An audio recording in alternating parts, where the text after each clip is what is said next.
A ver. Sí, ya está. Vale. Bueno, pues eso. Los investigadores que van a llevar trabajos al Congreso de Arbo de este año, que es virtual y que empieza este fin de semana, nos van a presentar sus trabajos y luego a continuación vamos a tener una breve presentación del capítulo español de Arbo, que se ha formado recientemente.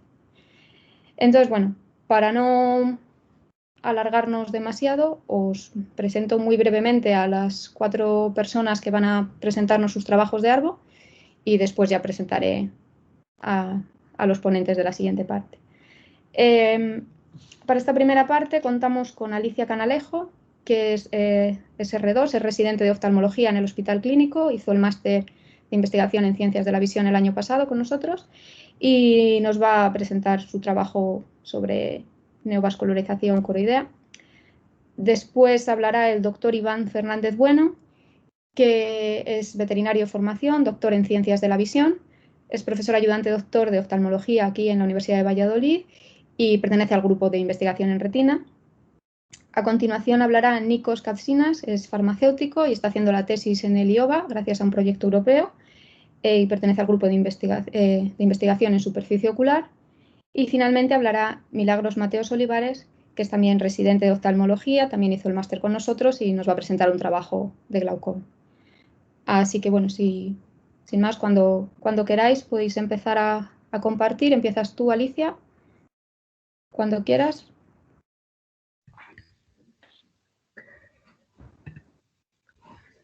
Vale.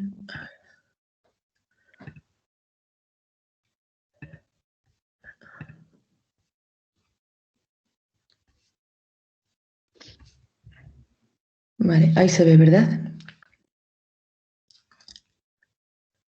¿Se ve en pantalla? Ahora, sí, sí se ve. Vale. Buenas tardes, soy Alicia Canalejo y voy a presentar mi trabajo titulado Factores predictores de respuesta en la neovascularización coroidea miópica tratada con antiangiogénicos en una pauta según necesidad. La terapia antiangiogénica ha cambiado el pronóstico funcional de esta complicación de la miopía, pero hoy en día, sin embargo, siguen existiendo ciertas dudas acerca de si es mejor utilizar una fase de carga, como la degeneración macular desde el inicio, seguido de una pauta según necesidad, o si por el contrario bastaría con una única inyección seguido de una pauta según necesidad, con el riesgo de infartamiento que esto conlleva, dada la sobrecarga de pacientes en las unidades de retina. El propósito fundamental de este trabajo consiste en explorar cómo se aborda esta patología en las unidades de retina del Hospital Clínico de Valladolid, analizar las características de la población a estudio y determinar cómo estas características pueden repercutir en el resultado funcional de la terapia. Para ello, se llevó a cabo un estudio retrospectivo analizando todos aquellos pacientes diagnosticados de miopía patológica que desarrollaron una neovascularización coroidea como complicación y que fueron tratados con terapia antiangiogénica entre 2014 y 2019. Con ello, analizando los resultados, pudimos observar que la media de edad de la muestra fue de 67,9 años y que el 75% de los pacientes se encontraba por encima de los 55 años. Además, destaca la diferencia en el número de inyecciones y en el grado de mejora de los pacientes en función de la edad. Por otro lado, en cuanto al tipo de membrana, se observó que la membrana más frecuentemente hallada fue la membrana tipo 2 o clásica, situada por encima del epitelio pigmentario, que es la típica membrana miópica. Sin embargo, la membrana tipo 1 apareció en un 44% de los casos. En cuanto a la progresión de la agudeza visual, podemos ver cómo partiendo de agudezas visuales similares, finalmente la membrana tipo 2 presenta una mejor respuesta al tratamiento. En cuanto a la localización, la proximidad a la fovea va a condicionar el pronóstico, a pesar de que se ve que todos los tipos de membranas llevan una progresión similar, las agudezas visuales bajas de partida van a condicionar un peor pronóstico funcional final. En cuanto a la evolución de la agudeza visual a lo largo del estudio, podemos comprobar que se produce una mayor mejoría de la agudeza visual al mes de la inyección, que se mantiene a los 3 meses y que sigue una estabilidad a lo largo de todo el periodo de seguimiento. También se demostró una reducción significativa en el espesor central de la retina. Sin embargo, este parámetro no es tan relevante, ya que en esta patología se produce una atrofia retiniana con el tiempo a medida que progresa la enfermedad, empeorando así el pronóstico funcional. Analizando estos resultados, podemos comprobar cómo la edad avanzada de la muestra ha podido repercutir en el resto de características halladas en el estudio. Por un lado, se discute si el porcentaje, el 44% de membranas tipo 1, realmente es consecuencia de la miopía patológica o si está más relacionado su origen con el proceso del envejecimiento. Todo esto va a condicionar no solo la respuesta al tratamiento, que será peor, sino también el manejo de la enfermedad, ya que serán necesarias un mayor número de inyecciones a medida que aumenta la edad de los pacientes. Este estudio ha demostrado la eficacia de la terapia antiangiogénica con una pauta según necesidad desde el inicio, tanto a corto como a largo plazo. Sin embargo, las características halladas en esta muestra de edad avanzada, que requiere generalmente un mayor número de inyecciones, nos lleva a plantearnos si puede ser más beneficioso utilizar una fase de carga en aquellos pacientes mayores de 60 años que presenten unas características que difieran de la típica membrana miópica, como podemos ver en esta imagen, o tipo 2. Sin embargo, para ello serían necesarios nuevos estudios prospectivos para corroborarlo, ya que este estudio es un estudio retrospectivo y presenta las limitaciones de este tipo de estudios. Y ese es mi trabajo. Muchas gracias, Alicia. ¿Alguien quiere hacer alguna pregunta?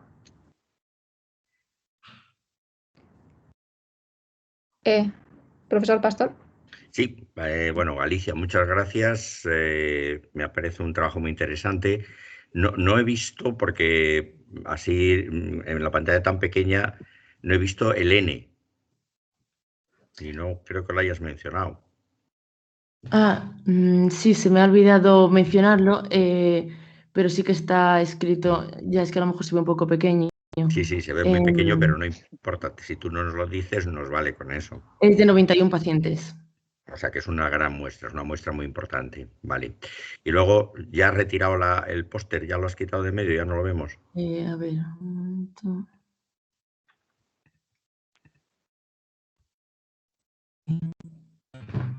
Vale. La miopía patológica es un problema muy grande y además en determinadas áreas del planeta más. En España, por una razón extraña que no tenemos muy claro por qué, tenemos más frecuencia de miopía patológica que, por ejemplo, en países de nuestro entorno. Pero la agudeza visual es muy mal parámetro porque esta paciente cuya foto tienes tú ahí arriba, pues tiene áreas de atrofia y entonces en función de las áreas de atrofia va a condicionar la agudeza visual en general. Entonces yo creo que como respuesta al antiangiogénico, mi opinión es que es preferible ver la respuesta con el OCT independientemente de la agudeza visual, porque la agudeza visual, como bien sabes, va a ir condicionada por otros parámetros. Sí, la verdad que además la atrofia corioretiniana es un parámetro que llegamos a la conclusión que habría estado bien estudiarlo después, pero claro, no tomamos las No imágenes. pasa absolutamente nada, Ciencia. si es simplemente porque creo que es importante que la gente no se quede con la idea de que la agudeza visual es un parámetro bueno para los miopes altos, porque es un problema. Pero vamos, me ha encantado, me parece muy, muy buen trabajo. Gracias. Vale, muchas gracias. Muchas gracias. Pues, salvo que alguien tenga más preguntas, pasamos a la siguiente presentación de Iván Fernández Bueno. Vale. Bueno, primero matizar que soy doctor en Medicina y Cirugía Veterinaria, no en Ciencias de la Visión. Uy, perdón. Pero no pasa nada. Perdón. ¿Veis la presentación ya? Yo no. No. ¿No? Un segundo. Pues en teoría la estoy compartiendo igual que antes. Ahora estamos viendo que estás compartiendo la pantalla, pero no la presentación. O sea, aparece mi escritorio y no aparece la presentación. Sí, vemos tu ventana de Microsoft Teams. Espera, voy a dejar de compartir. Vale. Y lo vuelvo a encender, a ver.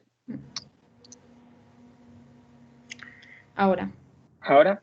Sí. Vale. Ahora sí, eso es. Sí. Vale, Pues bueno, el póster que yo voy a presentar son los inicios de 2 CFMs que están ya finalizando y que se van a presentar este año. Y lo que tratamos de hacer es en un modelo de generación retiniana, en el que venimos trabajando en el grupo de retina desde hace varios años, pues tratar de evaluar los procesos de muerte celular. Este es el aspecto general que tiene el póster y os voy a contar un poco pues, por qué hemos llevado a cabo este estudio. Iván, perdona, no, por lo menos yo no veo nada más que la primera. Sí, no diapositiva. pasa. ¿No pasa? No. Ahora sí, pero... Vale, pues entonces lo hago de esta manera para que al menos lo podáis ver. Bueno, este sería el aspecto general que tiene el póster y como os comentaba, pues aunque no podemos hacer transiciones, pero bueno, os lo voy contando un poquillo. Entonces, desde hace varios años venimos trabajando en un modelo de cultivo organotípico de retina de cerdo y lo utilizamos con un modelo de neurodegeneración retiniana porque es bastante útil, ya que al mantener pues, la estructura tisular de la retina con todas las conexiones, o sea, los diferentes tipos celulares que tenemos y las interconexiones de las células retinianas, además de la matriz extracelular, pues se asemeja bastante a las condiciones in vivo y nos separa de del típico experimento in vitro que solo utiliza un tipo celular, sobre el que nosotros aplicamos diferentes condiciones experimentales. Entonces aquí tenemos la retina como un todo y este modelo pues ya había sido utilizado previamente y se sigue utilizando en la actualidad y ha sido muy útil para describir varios procesos, tanto fisiológicos como patológicos, de los procesos de degeneración retiniana. Y además también es un buen modelo para evaluar pues, las nuevas terapias avanzadas que están surgiendo y los diferentes moléculas con potencial neuroprotector. ¿Y qué pasa? Pues que estos cultivos organotípicos o los cambios que se producen en la retina están muy bien descritos a nivel morfológico, tanto en una histología con una tinción convencional como la hematoxilina eosina o utilizando marcadores específicos de las diferentes células retinianas, pero los procesos de muerte celular pues no aparecen descritos en la literatura. Y puesto que queremos utilizarlo para evaluar diferentes tipos de moléculas, pues no solo tenemos que basarnos en los cambios morfológicos, sino también poder medir específicamente si ralentizamos o no los procesos de muerte celular retiniana.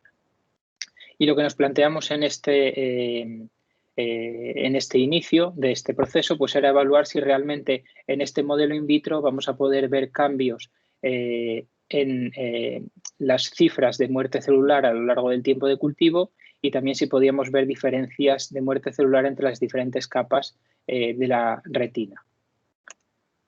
Para ello lo que hicimos pues, fue plantear un experimento utilizando pues eso, partimos de ojos de cerdo en los que extraemos la neuroretina, hacemos pequeños explantes de neuroretina que los cultivamos sobre una membrana, es decir, el medio de cultivo queda abajo, sobre el medio de cultivo va una membrana y encima va la neuroretina, que mantenemos en condiciones de cultivo desde 1 hasta 9 días. También obtenemos controles frescos que nos sirven para evaluar cómo estaba esa retina inicialmente y como marcador genérico de muerte celular utilizamos uno muy conocido que es el túnel. ¿Vale? Tomamos imágenes con microscopía confocal y para realizar o para llevar a cabo nuestras medidas lo que hacemos es contar en las imágenes el número de elementos túnel positivo que se ven en verde frente al número total de núcleos que tenemos en cada capa de la neuroretina. Y realizamos nuestro estudio en la retina como un todo y diferenciando por capas. Y finalmente lo que hicimos pues, fue un análisis estadístico con una ANOVA. Como podemos observar inicialmente en las imágenes de inmunistoquímica, lo que podemos apreciar es que en la retina recién extraída del globo ocular pues no aparecen elementos túnel positivo, no habría muerte celular o no habría comenzado todavía. El primer día ya empieza a aparecer alguno y aumentan a los 3 días, a los 6 y ya finalmente a los 9 días hay gran cantidad de muerte celular. Y aquí ya respondemos a una de nuestras preguntas, ya que somos capaces de diferenciar que a los 3-6 días la muerte celular se produce en la capa de las células ganglionares, mientras que a los 9 días se produce en las nucleares, sobre todo en la nuclear externa, ¿vale? Donde estarían los fotorreceptores. Y en la evaluación de los contagios que hacemos, ya la evaluación cuantitativa, lo que observamos es que realmente pues, a nivel de toda la retina la muerte celular va aumentando a lo largo del tiempo que en la capa de las células ganglionares alcanzamos un pico de muerte celular a los 6 días de cultivo y concretamente en la nuclear interna el pico es claro a los 9 días, donde estarían los fotorreceptores, como hemos visto en la imagen de inmunohistoquímica, y en la nuclear, en la nuclear interna, donde estarían las interneuronas, y en la nuclear externa, donde están los fotorreceptores, tenemos muerte a los 6 y a los 9 días.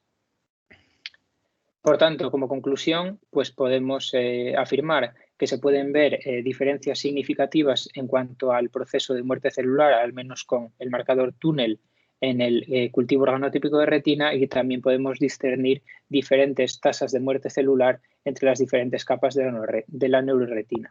Entonces, este estudio preliminar nos sirvió de base para continuar los estudios que estamos realizando actualmente y donde tratamos de diferenciar ya no solo un marcador genérico de muerte celular como es el túnel, sino estudiar específicamente marcadores de apoptosis como pueden ser las caspasas, marcadores de necroptosis y también marcadores de autofagia. Y en este modelo de degeneración retiniana in vitro. Nada más, si tenéis alguna pregunta o comentario. ¿Alguien quiere preguntar algo? Profesor. Ya, voy a tener que preguntar yo siempre, que los demás no se animan. A ver, desde los trabajos de 2 elementos a los que hemos ido siguiéndole la pista durante mucho tiempo de California, en el modelo de desprendimiento de retina de gato, digamos, la apoptosis a nivel de las capas externas de la retina se produce antes que en los vosotros, 3 ¿no? días. Sí, por Sí, eso. a los 3 días. Sí. ¿Y esa qué explicación puede tener? Porque no lo acabo de tener yo muy claro. Pero las condiciones son peores teóricamente. Sí, teóricamente aquí las condiciones son en peores. un cultivo, ¿no? Que no, aunque la retina esté desprendida, pero sigue teniendo un entorno. Sí, hostil, además aquí, a ver, es lógico que primero mueran las ganglionares porque producimos una axotomía cuando extraemos los explantes y además de la pérdida de vascularización, pero no sabemos muy bien, y es una cosa que tendremos que discutir, ¿por qué tardan tanto en morir las neuronas retinianas? Porque nosotros pensábamos que los mayores cambios los íbamos a ver al día 1 y al día 3. Y en este caso se mantienen hasta 9 días. También es verdad que nosotros siempre hemos tirado por utilizar tiempos de cultivo bastante cortos, aunque llegamos hasta los 9 días. Sin embargo, hay otros autores que mantienen las retinas hasta 2 semanas sin cambios muy significativos. Entonces es algo que tenemos que ver, esa discrepancia que hay entre los modelos, este modelo de cultivo in vitro y los modelos in vivo. Vale, gracias. Gracias. Y una curiosidad, Iván. ¿Hay modelos de este tipo, el vuestro, en cerdo, en otros animales? Sí, se usa mucho la retina de rata y la de ratón, que las utilizan completas. En vez de hacer explantes, por ejemplo, Enrique de la Rosa en el CIB de Madrid lo hacen rutinariamente con los ratones que ya tienen una patología previa y extraen las retinas y las mantienen en cultivo para probar fármacos directamente. Y los tiempos ahí en los que ven muerte celular supongo que son más cortos, ¿no? Claro, al cambiar de especie los tiempos ya son diferentes. Y luego también hay algún experimento hecho con retina humana. Nosotros tenemos un experimento hecho de hace ya bastante tiempo, pero hay otros grupos, uno de Reino Unido, de Irlanda me parece que es, que utilizan también retinas humanas. Vale. Más para caracterización que para poder evaluar terapias, porque obviamente el acceso a muestras humanas pues es muy limitado. Complicado, sí. Vale. Pues muchas gracias. Pues si no hay más preguntas, pasamos al siguiente ponente, Nikos Katsinas. No sé si pronuncio bien tu apellido, Nikos. Muy bien. Gracias. Perfecto. Adelante. No sé si podéis ver la pantalla bien. Sí. No. Ahora no. Sí, la vemos. Lo que veo es el recuadro gris ese abajo que te dije antes. Ya, espérate porque ahora no lo puedo ver yo. ¿Ahora bien? No. ¿No? Ahora lo vemos todo gris. Vamos a ver otra vez. Ahora bien. ¿Y ahora también? Sí, ahora perfecto. Ahora, perfecto. Entonces, el trabajo que ha sido aceptado en Argo está intitulado Los compuestos fenólicos del alperujo pueden inhibir las enfermedades inflamatorias y oxidativas del epitelio de la superficie ocular humana. La inflamación y el estrés oxidativo están implicados en varias enfermedades de la superficie ocular y dentro de ellos el ojo seco y la alergia ocular. El alperujo es el principal subproducto de la industria del aceite de oliva y representa una gran amenaza para el medio ambiente debido a su alta carga orgánica y contenido fenólico. Al mismo tiempo, puede considerarse como una fuente de valiosos compuestos bioactivos. Hidroxitirosol y oleoproteínas son los compuestos principales del alperujo, con numerosas actividades biológicas reportadas. De hecho, nuestro objetivo ha sido determinar la actividad antiinflamatoria y antioxidante de extractos de alperujo y también de hidroxitirosol y oleoproteína en células corneales y conjuntivales del epitelio humano. Primero, un extracto se ha producido a través de un método de extracción convencional sólido-líquido y también a través de un modelo de optimización de extracción. Un extracto optimizado se ha producido usando un método de extracción sostenible, escalable e intensificada que se llama PLE. Y este trabajo del modelo de optimización está publicado en la revista ACA Sustainable Chemistry and Engineering. Para medir la actividad antiinflamatoria, células corneales HCE y conjuntivales se pretrataron durante 2 horas con ambos extractos, juntos con los compuestos puros, solos o en mezcla, y luego se han estimulado con TNF-alfa durante 24 horas en presencia o ausencia de los tratamientos. Interleuquina 1 beta, 6, 8 e IP10 se analizaron mediante un Luminex. Y para medir la actividad antioxidante, las células se pretrataron 1 hora con los tratamientos y luego se han expuesto a radiación ultravioleta durante 1 hora en presencia o ausencia de los mismos tratamientos. En cuanto a la actividad antiinflamatoria, el extracto convencional ha inhibido la secreción de interleuquina 6, 8 y 1 beta en las corneales e IP10 en las conjuntivales, y también para la concentración 0,8 no se observaron diferencias significativas entre las células estimuladas y no estimuladas. Luego, el extracto optimizado ha reducido la secreción de interleuquinas 6 y 8 en las células corneales y la producción de IP10 por ambas líneas celulares. Desafortunadamente, en este ensayo la 1 beta no hemos podido detectarla. Para las células corneales no se han observado diferencias significativas entre células estimuladas y no estimuladas para todas las interleuquinas medidas, y también se han observado una inhibición significativa de la secreción del IP10 por las células conjuntivales no estimuladas. Hidroxitirosol en las corneales ha reducido los niveles de 6 y 8 y también ha inhibido la secreción de IP10. A partir de 25 en las conjuntivales, la inhibición de IP10 en las células no estimuladas también se ha observado. Oleoproteína ha reducido la secreción solo de la IP10 en las conjuntivales y no ha demostrado desafortunadamente ningún efecto antiinflamatorio en las células corneales, mientras que la mezcla de oleoproteína y hidroxitirosol en concentraciones muy bajas ha demostrado efecto sinérgico en las células corneales, reduciendo los niveles de IP10 de manera significativa. En cuanto a la actividad antioxidante, extractos y compuestos, juntos con la mezcla de los dos compuestos, han demostrado una capacidad de reducir la producción de ROS por ambas líneas celulares muy fuerte, y ambos extractos también, y también los dos compuestos, inhiben los niveles ROS en las células no estimuladas. En los extractos eso pasa en ambas líneas celulares, en los compuestos solo en las conjuntivales. Y también el efecto antioxidante sinérgico entre los dos compuestos se puede observar en las células corneales no estimuladas y en las células conjuntivales estimuladas. Entonces, en conclusión, Ambos extractos y compuestos han demostrado una actividad antiinflamatoria y antioxidante muy fuerte en células corneales y conjuntivales del epitelio humano. Este efecto puede ser más fuerte si los dos compuestos se combinan.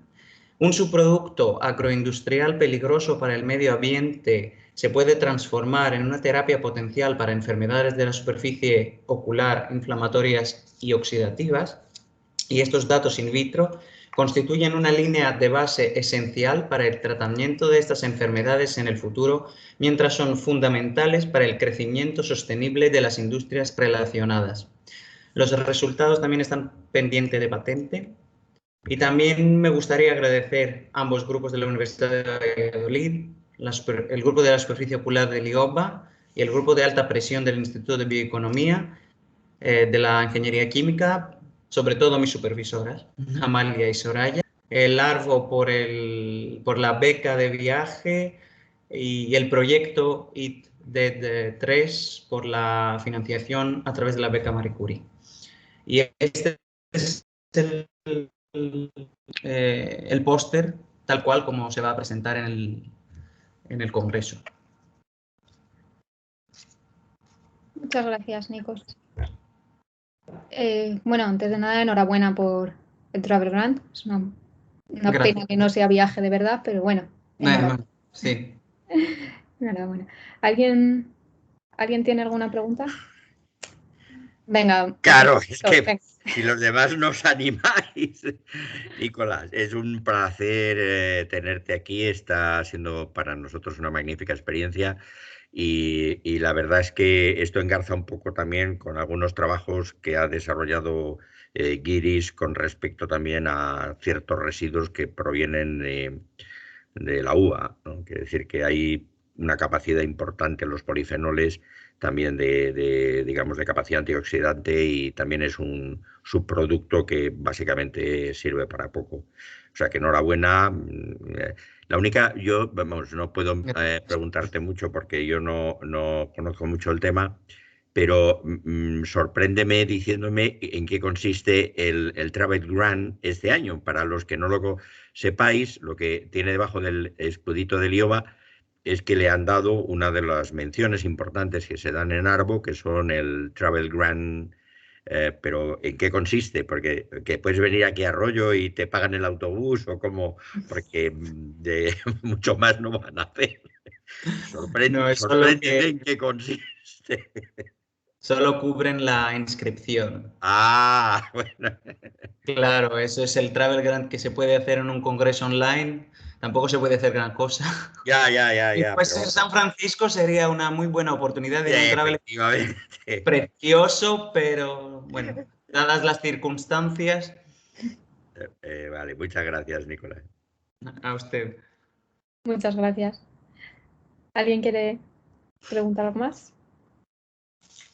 Bueno, pues continuamos con la última ponencia de los trabajos que se presentan. Milagros Mateos Olivares. Había una mano por ahí, ¿eh? Ah, pues no la he visto, espera. Sí. Hay una manilla ahí que pone... Era yo. Adelante. Nada. Solo era añadir simplemente que además han considerado el póster de Nikos Hot Topic en Arbo este año. Que bueno, no sé muy bien qué criterios ni cómo lo han seleccionado, pero nos hemos encontrado que lo han considerado Hot Topic. Así que, pues bien. Pues doble enhorabuena, Nikos. Gracias. Y perdona, Amalia, no había visto la mano. Vale, pues ahora sí, Milagros. Vale, pues voy...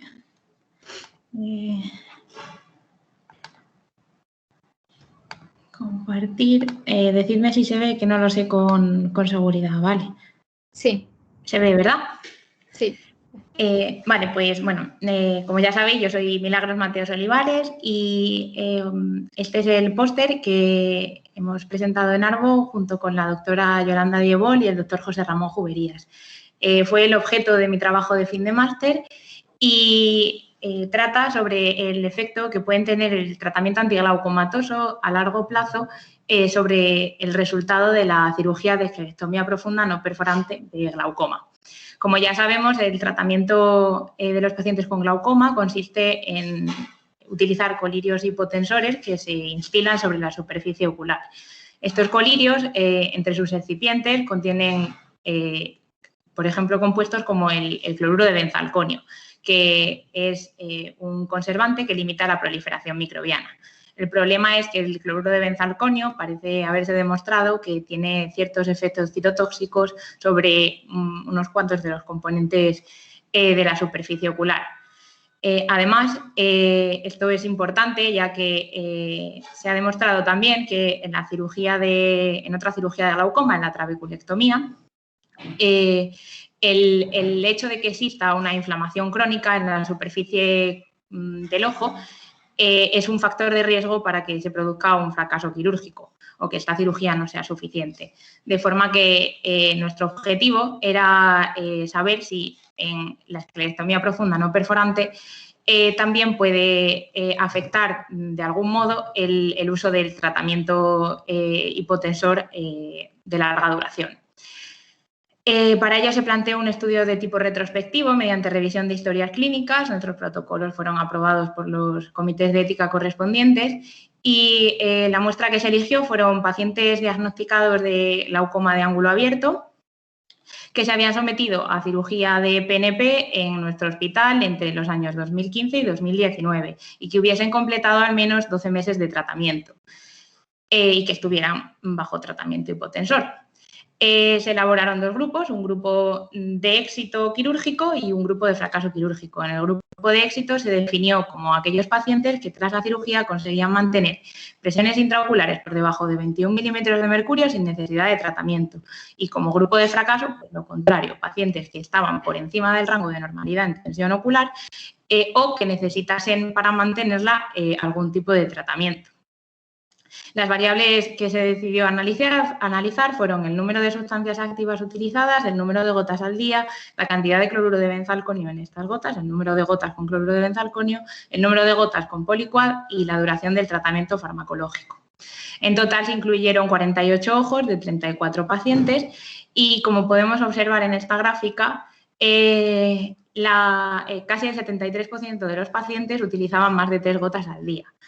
La presión media previa a la cirugía fue superior al rango de normalidad de unas 22,2 milímetros de mercurio de media y habían estado los pacientes en tratamiento con una media de 5,4 años. Este es un resumen del descriptivo de las variables que se analizaron. Por otra parte, la tasa de éxito de la cirugía fue bastante buena, de un 87,5%, significando esto que unos 42 pacientes consiguieron después de la cirugía presiones intraoculares por debajo de 21 milímetros de mercurio sin necesidad de tratamiento médico a los 12 meses de haberse realizado la cirugía. Por otro lado, en esta gráfica podemos observar la comparación de las presiones previas a la cirugía y a los 12 meses de haber pasado la cirugía.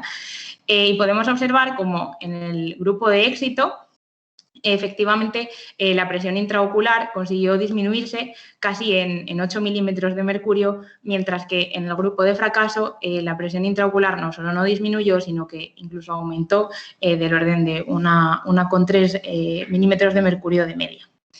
Con respecto a las variables que se analizaron entre los dos grupos, solo el número de gotas al día resultó significativamente mayor en el grupo de fracaso, con casi una gota de diferencia con respecto al grupo de éxito, siendo en el primero unas 3,2 gotas las que se colocaban sobre la superficie del ojo, en el grupo de fracaso, unas 3,2 gotas y en el grupo de éxito unas 2,5.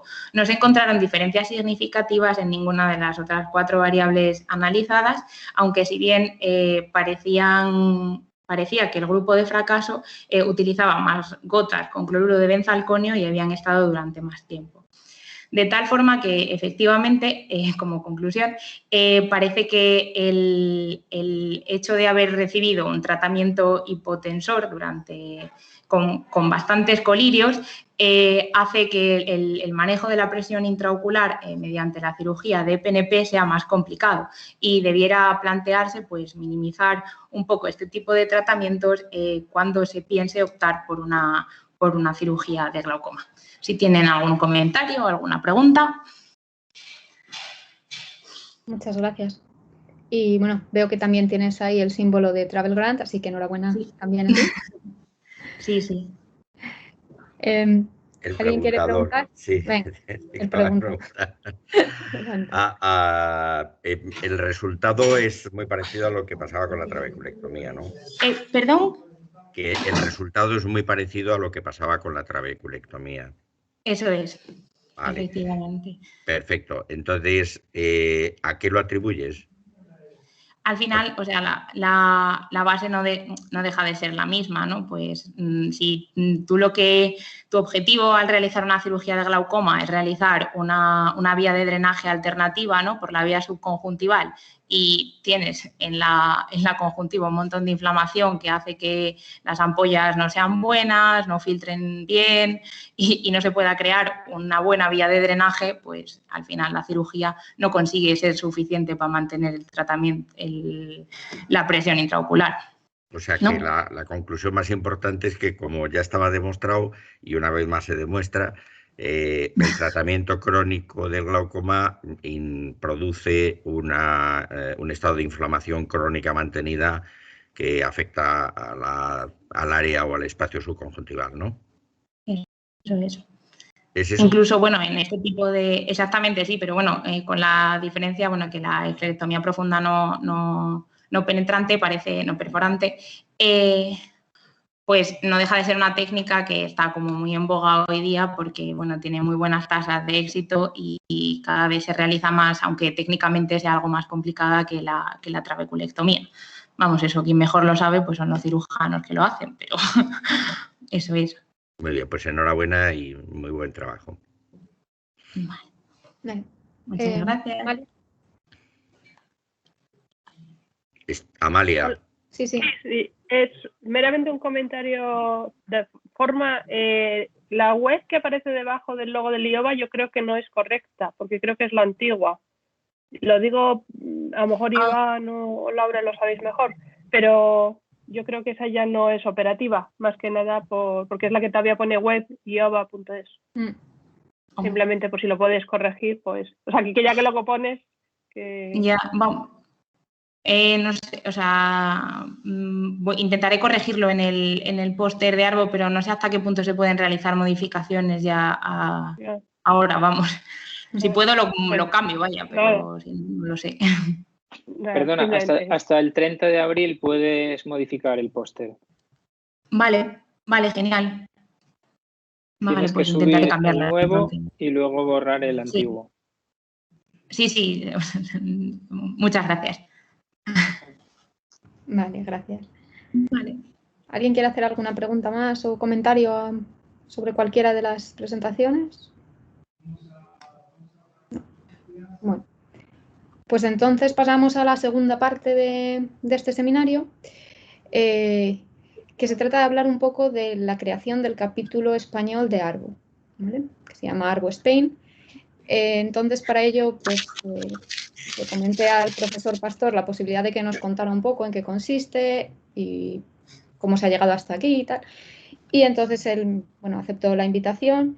Me sugirió también que invitara al doctor Carracedo y a la doctora Carreño, puesto que han sido ellos tres las principales personas que han logrado que se cree este capítulo. Entonces, ellos tres nos van a hablar un poco de esta formación.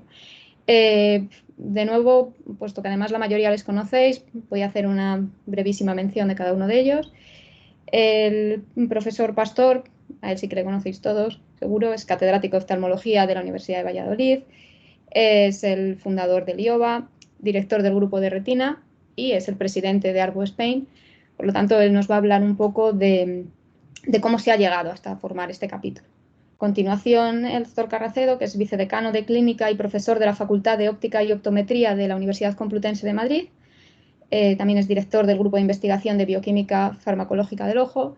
Él nos va a hablar un poco de cuáles son las principales ventajas que tiene el contar con un capítulo propio en Arbo. Y finalmente la doctora Esther Carreño es oftalmóloga, especialista en uveitis, doctora en Ciencias de la Visión, actualmente está trabajando en la Fundación Jiménez Díaz, Madrid, y ella nos va a hablar un poco de las iniciativas de Arbo. Entonces, bueno, espero que os resulte interesante que nos cuenten un poco en qué consiste todo esto. Y nada, cuando quieran, profesor Pastor, adelante.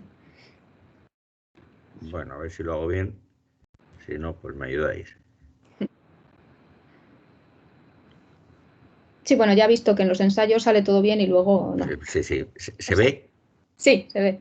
Vamos, para evitar problemas con PowerPoint voy a ir de diapositiva en diapositiva porque cuando se pone a veces la pantalla completa hay problemas, ¿no? Bueno, como habéis visto y os ha dicho Laura, Arbo viene de esas siglas, que es la Asociación para la Investigación en Visión y Oftalmología, y se creó nada más y nada menos que en 1928. Hubo 73 oftalmólogos en aquel momento de los Estados Unidos que les gustaba la investigación y que decidieron fundar esta asociación. Ha ido creciendo. En estos momentos, o por lo menos hasta hace un año y pico, éramos 11.000 miembros, más o menos, y lo que antes era una, digamos, sociedad puramente norteamericana, pues ha ido extendiendo por varios países. En estos momentos hay 75 países de fuera de los Estados Unidos están representados en Arbo, ¿no? Una de las cosas importantes de Arbo es que es multidisciplinar, que es un poco lo que ha pasado esta tarde, vamos, en nuestra modestia, ¿no? Que la mitad de las comunicaciones son clínicas y la otra mitad son preclínicas, y eso es un poco, digamos, la historia de Arbo, ¿no? Creo que todos sabéis, pero por si acaso no lo conocéis, hay ahora mismo dos revistas oficiales de Arbo, pero la más importante durante mucho tiempo ha sido Investigative Ophthalmology and Visual Science, y hubo, pues, digamos que siguieron los que crearon Arbo un poco la pauta de dos europeos, que son Alvar Gullstrand, que fue el creador de la lámpara de hendidura, y le dieron el premio Nobel por eso, y Jules Gonin, que fue de alguna manera el que revolucionó la cirugía de retina y que tiene un club que se mantiene todavía que se llama el Club Gonin. Si esto estuviera más grande lo veríais mejor, pero no hace falta, que ahí pone que Arbo es Where Clinicians and Scientists Meet. Es decir, es el lugar donde los científicos y los clínicos nos reunimos, por decirlo de alguna manera, ¿no? Y yo creo que eso es muy importante, porque lo que dice aquí es que da una oportunidad, o proporciona una oportunidad de que se reúna la gente de un lado y de otro, o sea, los clínicos y los no clínicos, y además en un ambiente bastante divertido. Nosotros empezamos a ir a Arbo hace ya muchos años, ya ni en 1989. Aquí arriba, en la diapositiva verde, tenéis a la doctora Manzana, aunque parezca mentira. El que está dando un poco la espalda soy yo, y el otro es Norman Blair, un retinólogo de Chicago. Al principio, en la diapositiva de arriba a la derecha, tenéis a gente muy importante. La del pelo muy escardado es la doctora Calonge, abajo está Pablo Argüeso, con una camiseta negra, arriba tenéis a don Manuel Sánchez Salorio, a Miguel Refojo, al que luego le dedicaremos un cierto tiempo, la doctora Diebol, aunque parezca mentira, está ahí, la doctora Saornil y la doctora Coco, ¿no? Y más atrás, siempre destacando, como no podía ser de otra manera, pues está el doctor Herreras, ¿no? Digo, destacando porque siempre ha sido muy alto, ¿no? No ha cambiado, ¿no? Bueno, en esta diapositiva de aquí abajo había más gente, más divertida, y en esta otra es la figura de un personaje al que luego le dedicaré un poco de tiempo, que es Miguel Refojo. Este que veis aquí es mi hijo, o sea, que parezca mentira, también ya desde pequeño, y mis hijas también iban a Arbo. A nosotros nos empezó a entusiasmar Arbo por muchas razones, pero una de ellas es porque al principio, cuando empezamos a ir, se hacía en un pueblecito que se llama Sarasota. Sarasota es una derivación de Sara de Soto, la mujer de Hernando de Soto, cosa que los norteamericanos naturalmente no tienen ni la más remota idea.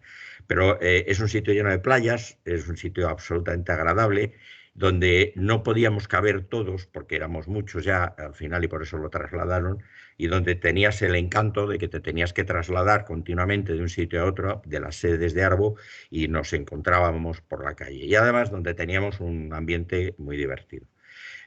Como éramos unos cuantos los de Valladolid, pues lo que hacíamos era alquilar una casa.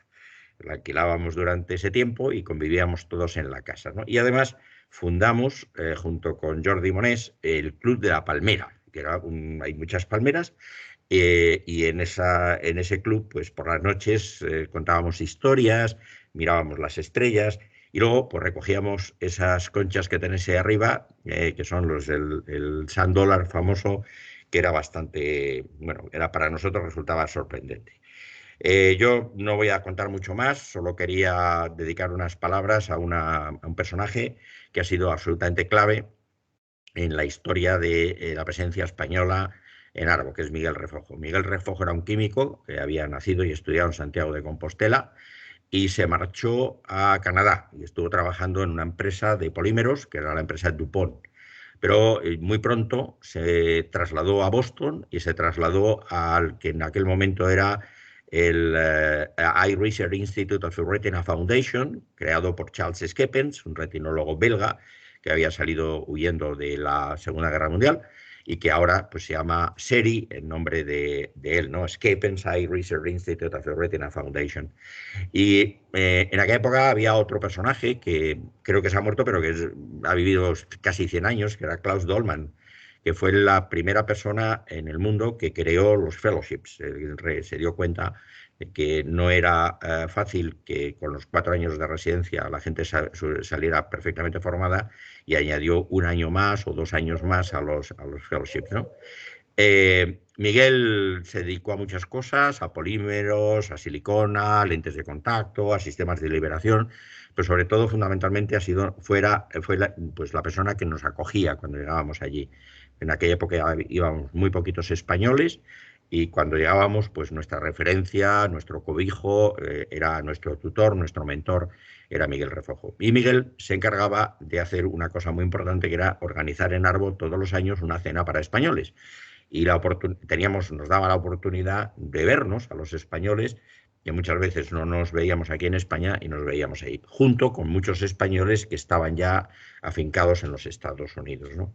Afortunadamente el número de españoles creció hasta tal punto que las cenas se dejaron de hacer. Murió hace algún tiempo, ya muy mayor, pero Miguel Fernández Refojo, ponía Miguel F. Refojo, pues yo creo que ha sido unas figuras míticas de la investigación en oftalmología. Y este es el de los últimos Arbos, que se celebró en Vancouver en el año 2019. Arbo es una experiencia única. Yo creo que todos los que de verdad podáis ir, pues ir cuando se pueda volver otra vez a ir, ¿no? O sea, ver miles de pósters, pasillos llenos de gente, la gente preguntándote, es una experiencia completamente única, ¿no? A la derecha arriba tenéis a Guiris, a Iván y a mí. Veis que cuanto más viejo es uno, más bandas de colores te van poniendo, que eso es bastante chulo, ir paseándote con muchas bandas de colores. Tenemos reuniones de todo tipo, hay comidas de trabajo, hay un programa muy interesante con el que yo participo, que es que gente de países, digamos, en vías de desarrollo, se les acoge oficialmente en Arbo y se les explica un poco lo que es Arbo, cómo manejarse, porque si no es muy difícil, hay tal cantidad de información que es imposible si quieres ir a todo. Y abajo pues tenéis a la doctora Calonge, a la doctora Cocho y al doctor Herreras en uno de los póster del IOBA, ¿no? Os animo de todo corazón a intentarlo. Espero que tarde o temprano esta pandemia pase y que Arbo vuelva a recuperar su espíritu, porque no es lo mismo, por mucho que nos empeñemos, el sistema telemático que presencial.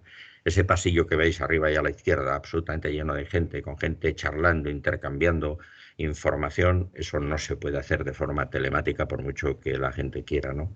Entonces, gracias a todos los que año tras año habéis ido llevando cosas a Arbo, gracias a los que este año mantenéis la representación del instituto, pero ojalá y se vuelva otra vez a una cierta normalidad y se puedan volver otra vez a llenar los pasillos de estos pósteres azules y amarillos que todo el mundo reconoce. O sea que esa es una de las ventajas de tener un color corporativo, es que echas un vistazo, miras el pasillo y todo el mundo identifica al IOBA. Y muchas gracias, Laura, por haber organizado esto. Nada, no acepto preguntas, o sea que no hay preguntas. No acepto ninguna. Estamos, que la vida no pasa en balde, o sea que uno se va volviendo viejo y cambia muchísimo. Y era momento de pasar el testigo y el relevo, y que mejores personas que Gonzalo Carracedo, que es profesor de la Universidad Complutense de Madrid, y Esther Carreño, que ha sido residente nuestra, fellow nuestra, y que ha estado mucho tiempo también en el Reino Unido y que ahora está en la Fundación Jiménez Díaz, ¿no? Yo creo que esos son los que es nuestro relevo natural, y yo estoy absolutamente convencido que lo van a hacer muy bien y que van a mantener el pabellón español muy alto. Gonzalo es gallego y además se le nota un huevo, no tanto como a Miguel Refojo, que hablaba inglés después de 40 años con un acento gallego, que era una cosa tremenda, ¿no? No tenías que preguntar de dónde era, pero vamos, gracias Gonzalo y gracias Esther por haber tirado de este tema. Ya está. Muchas gracias. Pues, y sí, a ver si es verdad que el año que viene recuperamos, porque Ojalá. es cierto que es una experiencia única, y además que aparte de todo lo que aprendías, yo por lo menos después de los congresos volvía con un plus de motivación siempre, de todo lo que aprendes, de lo que te cuentan, con ganas de hacer, con un montón de ideas. Así que bueno, a ver si se recupera. Pues nada, doctor Carracedo, cuando quiera, puede... Ya vemos la presentación. Genial, pues muchas gracias por habernos invitado a poder hablar aquí un poco de Arbo. Darle las gracias al profesor Pastor por las palabras que me acaba de dedicar. Se me nota que soy gallego y además lo hago a propósito, es decir, que quiero que se me note. Y añadir a lo que ha dicho el profesor con respecto a Arbo, para los que no habéis ido y vayáis alguna vez, y que veáis la dimensión que tiene Arbo actualmente. Yo, una de las primeras veces que fui fue en el año 2014, que se hizo en Orlando, y una de las cosas la primera cosa que me llamó muchísimo la atención de Arbo fue que cuando salimos del aeropuerto, en los carteles luminosos de las autopistas, como si fuera la M30 en Madrid o una autovía, estaba indicado cómo llegar a Arbo, para que os hagáis una idea de la importancia que puede tener este congreso, ya no solamente en Estados Unidos, sino a nivel mundial. Eso es el Congreso General, el que se hace todos los años y que es el que ha hablado un poco el profesor, pero Arbo es una asociación mucho más extensa, que lo que hace es además generar una especie de capítulos o organizaciones nacionales de Arbo en cada una de las regiones, para que se puedan difundir la investigación y generar colaboración dentro de esas zonas concretas geográficas. Entonces, podéis ver en la página de Arbo, que es lo que veis en la pantalla ahora, que hay un apartado específico de los International Chapters Affiliates, que es donde están los diferentes capítulos que tiene Arbo alrededor del mundo. Como podéis ver, pues hay en Argentina, en Austria, Brasil, hay también Israel, Italia, el sudeste europeo, que es la zona de los países balcánicos, también Suiza, Egipto, y faltaba, como no podía ser de otra manera, el capítulo español. Y el capítulo español nace a partir de unas reuniones con el profesor Pastor dentro de Octarred, buscando cómo podíamos crear ese capítulo para poder potenciar más todavía el papel de Arbo en la investigación en las ciencias de la visión en España. Y se hace en una colaboración entre Octarred y FIREP para conseguir que Arbo nos dé esa categoría de capítulo. ¿Cuál es la principal motivación para tener este capítulo? Pues es la de promover la investigación en ciencias de la visión en España. Y fundamentalmente porque las ciencias de la visión no solamente es la oftalmología, sino que hay muchas otras áreas de las ciencias que se involucran dentro de la visión, como también es la optometría, como son los bioquímicos, como son biólogos, como son físicos. Y Arbo, el Congreso de Arbo, como ha dicho el profesor, lo que te enseña es que esa colaboración entre todas las profesiones es mucho más eficaz, y además en Arbo es donde lo ves. La mayoría de todas estas profesiones que se dedican a la visión tienen sus propios congresos, que son limitados a su área científica. Arbo probablemente es el congreso en el que nos aúna a todos y en el que puedes no solamente ver pósteres que están dedicados a la física relacionada con la visión o a la oftalmología o cualquiera de los campos, sino que también los ves que son multidisciplinares. Es decir, que no solamente ves pósters de cada una de las áreas que luego te pueden dar ideas para poder investigar, sino que además los hay multidisciplinares. Y la idea es que a través del capítulo español de ARVO hagamos esas colaboraciones de manera nacional, es decir, de manera local y no solamente en el congreso que se hace en mayo, sino que lo hagamos a nivel local. También se pretende, acabamos de nacer como capítulo, pero otros capítulos ya lo hacen y la idea es que también se haga aquí, es que haya formación específica en ciencias de la visión. Y entonces, pues formación que tenga que ver con los comités de ética, con redacción de artículos, con buenas prácticas clínicas, cosas que ya se hacen se han estado haciendo durante los últimos años desde Optarred, pero que ahora que Optarred en diciembre finaliza y no sabemos cómo va a ser la nueva red temática ahí en ese totum revolutum, que sabe perfectamente el profesor cómo lo que estamos pasando con ello, pues ARVO Spain, el capítulo español de ARVO, deberá coger ese guante que tenía Optarred de generar esa formación y hacerla directamente desde nuestro capítulo.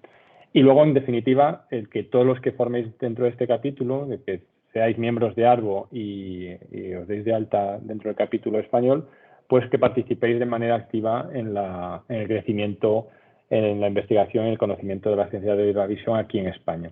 Me imagino que Esther os va a contar ahora cuáles son las cosas que estamos poniendo en marcha y cuáles son las cosas que más a futuro podemos hacer. Así que yo os animo a que os unáis a esa familia que es ARVO y dentro de esa familia de ARVO, dentro del capítulo español.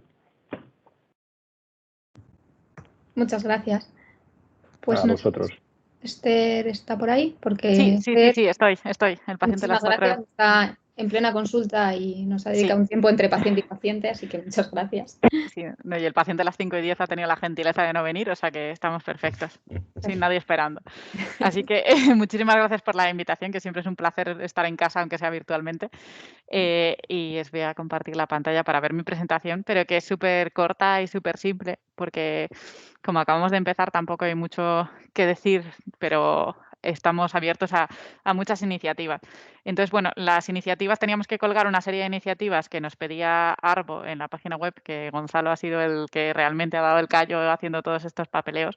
Y ahora, pues estas son he copiado las iniciativas que están en la página web en realidad. Pero quería primero deciros, esto ya lo ha mencionado también Gonzalo, que este es el link de la página web, que lo podéis copiar si queréis, pero vamos, también os podéis meter en la página de ARVO y buscar Spanish Chapter y os lleva directamente allí, para que ahí está recogido un poco lo que se supone que queremos hacer con las iniciativas de este año. Cada año hay que actualizarlo, o sea que es el momento de pensar qué es lo que podemos hacer con esta oportunidad que tenemos de tener un capítulo de ARVO. Entonces, en principio, pues lo que hemos dicho que vamos a hacer es, pues eso, intentar presentar, pues eso, fomentar la investigación, que en el fondo es de lo que se trata, fomentar la investigación en oftalmología en España, vamos, y en ciencias de la visión, perdón. Y eso, una de las formas es organizar en todos los mítines regionales que se pueda, o en los mítines nacionales que se pueda, una parte del capítulo de ARVO específica en investigación, que sería pues, ideal si, por ejemplo, en la Sociedad Española de Oftalmología, lo que pasa que todo tiene muchos problemas, porque muchas veces la Sociedad Española de Oftalmología, que es por eso, por lo que no se ha hecho a través de la Sociedad Española de Oftalmología el capítulo, como ha mencionado Gonzalo, no permite la asociación de gente que no sea oftalmólogo o médico, creo, que en realidad no tiene que ser oftalmólogo sino médico, y entonces eso era un grave problema, sobre todo de cara a que esto es una cosa de investigación, que no necesariamente tienen que ser médicos de formación los que investigan en oftalmología y en ciencias de la visión.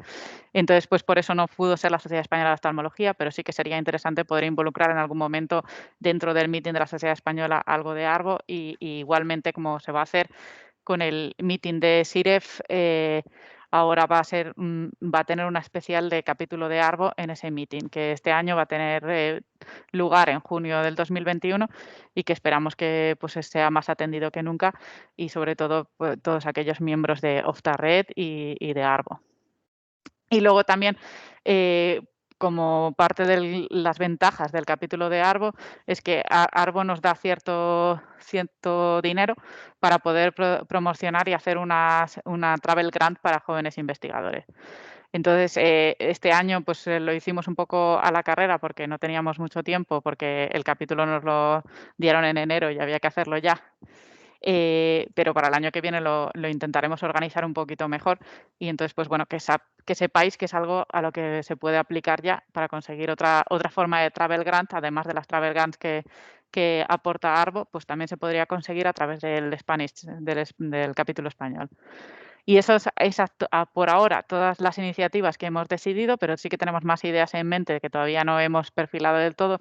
En algún momento pues hemos hablado de poder crear una especie de curso de investigación clínica, de ensayos clínicos, que para también fomentar la investigación más clínica y intentar pues hacer eso, una investigación que sea translacional y que podamos trabajar todos en equipo, que yo creo que es el objetivo de todas estas cosas.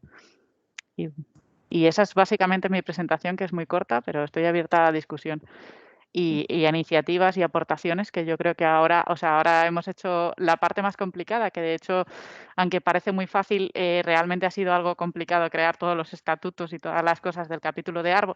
Y de hecho, cuando empezamos a hablar con Arbo para ver cómo lo podíamos hacer, nos pusieron el ejemplo de Alemania, que lleva 3 años intentando hacer los papeles para tener un capítulo y que yo sepa Alemania todavía no lo tiene. O sea que realmente hemos conseguido hacer todo eso, que es la parte más difícil, y ahora que tenemos esto, entre todos tenemos que intentar buscar iniciativas y buscar formas de usar esta oportunidad para poder colaborar y hacer investigación en oftalmología y darle la importancia que se merece. Muchas gracias. Hay 2 manos levantadas. El profesor Pastor. Bueno, era simplemente deciros que, bueno, que la vida va por etapas, que unos vamos acabando y otros tienen que coger el relevo, ¿no? Entonces, igual que en un momento determinado Miguel Refojo nos dio el relevo a nosotros, a una serie de personas que empezamos a ir a Arbo, ahora yo creo que ya es vuestro momento, el momento de muchos de los que hoy estáis ahí escuchándonos, ¿no? O sea, nosotros, yo si puedo volver, claro que continuaré, pero yo creo que el protagonismo tiene que quedar en vuestras manos, ¿no?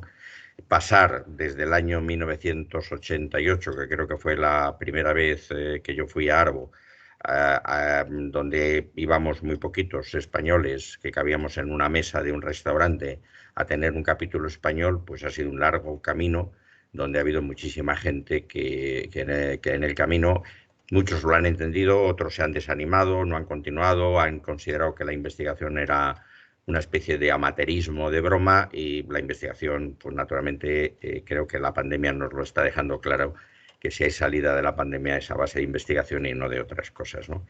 Entonces, anécdotas hay muchas, tuviéramos mucho tiempo, pues seguramente os contaría alguna.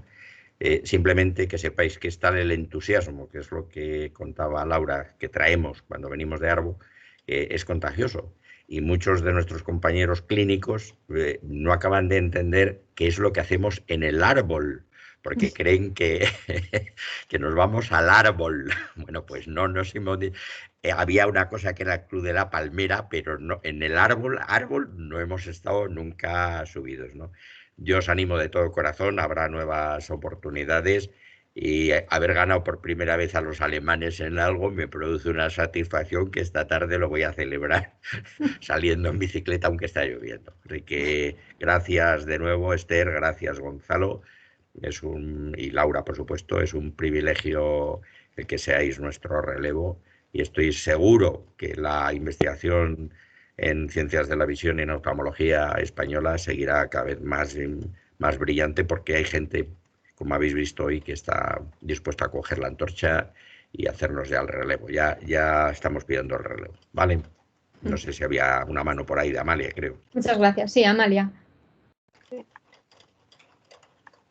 Hola. Bueno, lo primero, hola Esther, que hace muchísimo que no te veo. Aunque sea virtualmente, me alegro un montón de verte. Yo tenía una duda respecto a lo que habíais comentado de cómo apuntarse, o sea, a este capítulo español, porque no sé si simplemente por estar, por ejemplo, ser miembro ya de Arbo es inmediato por ser español, o si hay que hacer algo, porque yo este año tengo el membership, pero no he hecho nada de, por ejemplo, esa parte, no sé cómo va. Bueno, ahora mismo para ser miembro del capítulo español tienes que ser miembro de las asociaciones que forman ese capítulo español. Tienes que estar en Optared o ser miembro de CIRES, además de ser miembro de Arbo. Eso es una cosa que todavía tenemos alguna cosa que discutir con Arbo para ver si realmente eso es completamente necesario. Pero a día de hoy, para poder pedir el capítulo de Arbo, cuando lo hicimos en noviembre, teníamos que tener una sociedad en España que fuera de Ciencias de la Visión y en la que se pudieran afiliar cualquier profesional que se dedicara a la ciencia de la visión. Por eso, como ha dicho Esther, no fue la Sociedad Española de Oftalmología. Y es la manera de, digamos, certificar de Arbo que hay miembros de Arbo que están dentro de una sociedad con el ánimo de generar ese conocimiento y de promocionar Arbo dentro de España. Entonces, a día de hoy hay que ser de Optared, estar en Optared o en CIRES, que es el apoyo que nos da para poder generar un congreso, por ejemplo, participar en un congreso como capítulo de Arbo. Vale. Gracias. No, un placer. Gracias. ¿Alguien tiene alguna duda? Bueno, la verdad es que yo creo que, como dice Esther, esto está naciendo, habéis estado trabajando, me consta, todo trapo para sacar esto adelante y yo creo que lo que tenemos que hacer todos ahora es pues estar atentos a las novedades, estar atentos a lo que se organiza y intentar participar en todo lo que podamos, porque pues me parece que lo más importante es lo que ha dicho Gonzalo, que se trata de intentar fomentar esta investigación multidisciplinar, que es lo que tiene Arbo, es lo que hace que muchos proyectos salgan adelante y bueno, pues es lo bueno de estas cosas, juntar a gente de muy diverso tipo, como hemos visto hoy. Dentro de la gente de los 4 personas que han hablado, 2 eran oftalmólogas, 1 veterinario, 1 farmacéutico. Pues esa multidisciplinariedad es la que hace al final. Pues si nadie tiene nada más, ningún comentario, pues simplemente daros las gracias a todos los que habéis participado hoy. Yo creo que ha sido una visión muy interesante la que hemos tenido y nada, muchísimas gracias a todos por vuestro tiempo y nos vemos en el siguiente seminario que es el día 19 de mayo, o sea que queda un poquito. Ya os mandaré la información como siempre. Así que nada, muchas gracias a todos. Gracias. Hasta luego. Gracias. Hasta luego. Gracias, hasta luego. Gracias, hasta luego.